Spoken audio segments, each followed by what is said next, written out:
Hola, en este primer módulo de nuestro curso vamos a conocer los conceptos relacionados con el software libre y el software de fuentes abiertas y comprenderemos aspectos claves relacionados con este tipo de aplicaciones en entornos organizativos.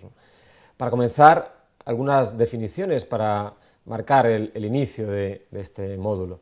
Es muy habitual una confusión entre conceptos de free software, software libre, y open source software, software de fuentes abiertas. Para comprenderlo bien, vamos a apoyarnos en una clasificación general de tipos de software desde el punto de vista de la propiedad.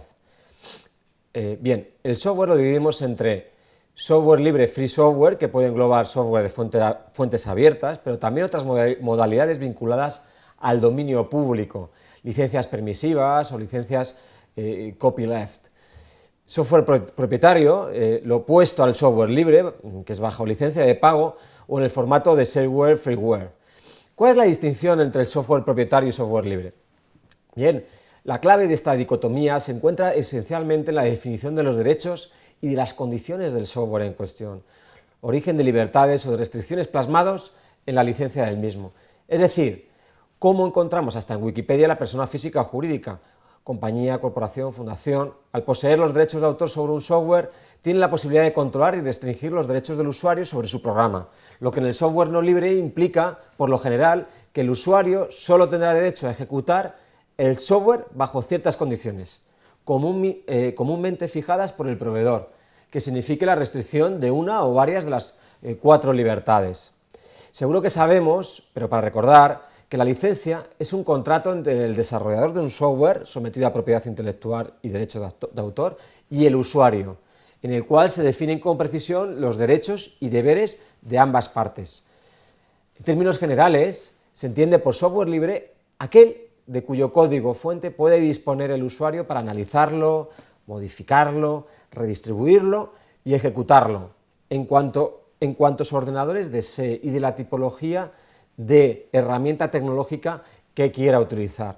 No es, por tanto, la gratuidad una cualidad intrínseca del software libre, según algunas personas también consideran que es, pues entendemos el software libre como sinónimo de libertad de los usuarios para modificar el programa tantas veces como quieran, ya sea para ejecutar, copiar, distribuir, instalar, cambiar o bien para mejorar. El software de fuentes abiertas lo definimos como software distribuido con una licencia.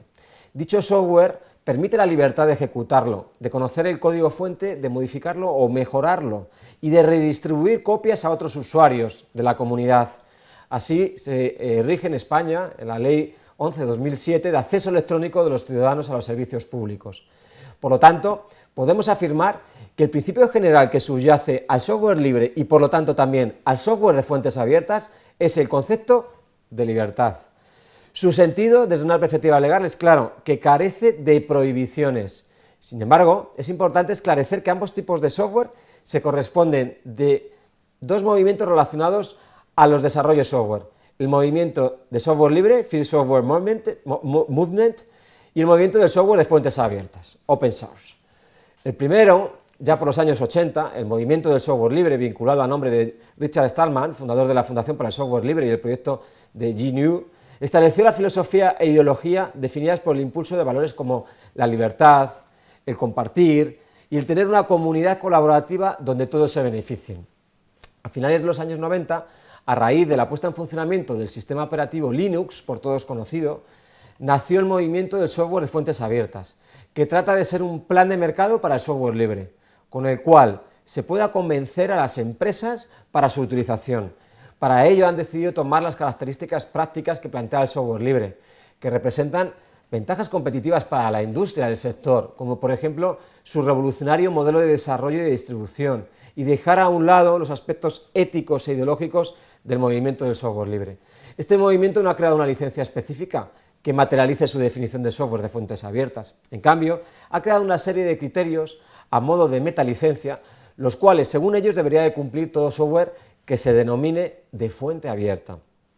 Expuestos los orígenes del movimiento de software libre y software de fuentes abiertas que hemos visto anteriormente, vamos a continuar con la explicación de aspectos esenciales de ambos enfoques. El software libre es aquel en el cual el autor cede una serie de libertades básicas al usuario, en el marco de una licencia que establece las siguientes libertades. Primero, la libertad de utilizar el programa con cualquier fin en cuantos ordenadores se desee, como he dicho anteriormente. Libertad opuesta a ciertas limitaciones del software propietario. Segundo, la libertad de estudiar cómo funciona y de adaptar su código a necesidades específicas. Para ello, como condición previa, es necesario poder acceder al código fuente. Tercer lugar, disponemos de la libertad de distribuir copias. Tal vez a alguien le interesen las modificaciones que has realizado, tú y tu equipo. Incluso sin realizar modificaciones puedes distribuir copias del original. Y ya por último, en cuarto lugar, la libertad de mejorar el programa, ampliarlo, añadir funciones y de hacer públicas y distribuir al público las modificaciones. Para ello, como condición previa, es necesario, como he dicho anteriormente, acceder al código fuente. Bien, esto implica que el software de fuentes abiertas es aquel cuya licencia es conforme con los siguientes criterios que voy a decir a continuación. Libre de distribución de software, distribución del código fuente. La licencia debe permitir la modificación del código fuente, los desarrollos derivados y su redistribución en las mismas condiciones que el software original. Integridad del código fuente del autor. La licencia puede imponer que los desarrollos derivados se redistribuyan con un nombre diferente o con un número de versión diferente de aquel del software original. También debemos recordar que la licencia no debe ser discriminatoria de ninguna persona o de grupos de personas, así como que la licencia no debe restringir la utilización del software a campos o dominios de actividad. De ahí que los derechos otorgados al programa deben ser aplicables a aquellos a quienes el software es redistribuido sin imponer condiciones, es decir, licencias complementarias. Los derechos otorgados a un programa no deben tampoco depender del hecho de que forma parte de una distribución de software específica. Si el software se extrae de una distribución y se distribuye en el marco de las condiciones que establece la licencia de la distribución, todos aquellos a quienes se les redistribuye el software deben gozar de los mismos derechos y condiciones otorgados a la distribución original. Es importante comprender que la licencia no debe imponer ni limitar restricciones en otro software que se distribuya con la distribución licenciada, con licencia. Por ejemplo, la licencia no debe insistir en que todos los programas distribuidos en un mismo soporte sean software de fuentes abiertas. Finalmente, la licencia debe ser neutral en relación con la tecnología a utilizar. Para resumir, debemos acordarnos que hay diferencias entre software libre y software de fuentes abiertas y que derechos se otorgan a los usuarios y los desarrolladores. Bien, muchas gracias.